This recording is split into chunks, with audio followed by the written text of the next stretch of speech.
ఒక 60,000 ఇచ్చారంటే చాలా గ్రేట్ మేడం. అంటే ఇవ్వాలి ఎవ్వరు కూడా ఇవ్వాలి. అట్లా ముందుగా ప్రొడ్యూసర్ గారు చాలా గ్రేట్ అని చెప్పొచ్చు. ఇదంతా మీ ప్లాన్ మీరు అందరూ ఇష్టపడి ఇచ్చి చాలా గ్రేట్ అని చెప్పొచ్చు. కామెడీ డ్రామాతో ఒక చిన్న సాడ్ వర్జన్ కూడా వస్తుంది. పాటలు ఉన్నాయి, బాగున్నాయి. మూవీ ఆల్ ఓవర్గా బాగుంటుంది. సినిమాటోగ్రఫీ నుంచి మ్యూజిక్ నుంచి డైరెక్షన్ వరకు అవసరం అన్న. మిత్ర శర్మ గారిని చూసే ఆమె ఒక్కోసారి చేసినటువంటి వెండితరమైన కొన్ని సీన్స్ అయితే మాత్రం యాస్టీజ్గా చాలా గూస్ బంప్స్ వచ్చే ఆడియన్స్కి ఒక మంచి ఎంటర్టైన్మెంట్గా మంచి శక్తి అనేవి ఉన్నాయి. సో ప్రతి ఒక్కరు మిస్ కాపాకండి. రాబోయే రోజుల్లో స్టూడెంట్స్ చాలా ఈ డిగ్రీ ఇప్పుడు ఉన్న బీటెక్ స్టూడెంట్స్కి మాత్రం ఇది బాగా కనెక్ట్ అవుతుంది. లవర్స్ ఎక్కడ మిస్ అవుతున్నాము, మనం లవ్ని ఎందుకు యాక్సెప్ట్ చేస్తూ ఎలా మిస్ అవుతున్నాం, లవ్ ఎలా ఫెయిల్ అవుతున్నాం కూడా ఈ సినిమాలు చూస్తే ఆ ఫెయిల్యూర్స్కి మాత్రం సక్సెస్ మంచి రూట్ మంచి ఒక మార్గం అనేది ఏర్పడుతుంది.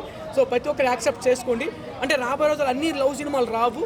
సో కొంత విభిన్నటువంటి కోణంలో ఉంటాయి. సో మ్యూజిక్ కూడా ఈ కథకు తగ్గట్టే ఉంది. కొన్ని చూడాల్సిన అంశాలు ఉన్నా మటుకు ప్రొడ్యూసర్ గారు చాలా చిత్రాన్ని మాత్రం ప్రయత్నం చేసినటువంటి అంశం ఉంది. ప్రొడ్యూసర్ గారు ఈ చిత్రం ద్వారా తెలుగు ఇండస్ట్రీ 2 రాష్ట్రాలు అద్భుతంగా మన సార్ గారికి మంచి కాశుల వర్షం కురిపించాలని కోరుకుంటున్నాను.